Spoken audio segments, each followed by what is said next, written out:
माहिती सांगतो, डिलिव्हरी पार्टनरचं एकच काम, डिलिव्हरी ऑन टाईम मात्र गेलीच पाहिजे. काही जरी झालं तरी खाली मुंडकावर रिपाय झालं तरी जावंच लागते. राम राम मंडळी, आपल्या ब्लॉकमध्ये आता स्वागत आहे.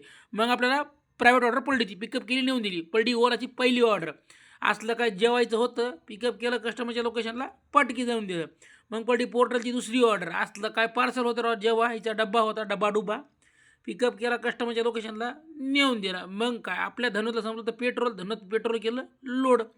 मग काय असला वडापाव खतरनाक होता राहील, त्याला वडापाव एक नंबर आहे, खाल्ल्याशिवाय जायचं नाही. मग कळली पोर्टलची ऑर्डर कसली नेम प्लेट काहीतरी होती, पिकअप केले कस्टमरला, नेऊन दिले. मग पडली घरात कळली ऑर्डर, पडली राव.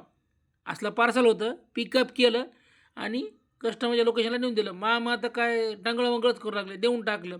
मग डोसकलं दुखू लागलं म्हणून जरा तेल मालिश करून तेल घेतलं सांड्याचं, पिकअप केलं, घरी घेऊन आलं. बघा राव, असलं तेल भारी होतं ना, डोसकं असलं धरून बसलं होतं, डोसकत राहिलं राव, खतरनाक. मग काय घराकडे निघालो, भेटू मंडळी पुढच्या ब्लॉकमध्ये. धन्यवाद.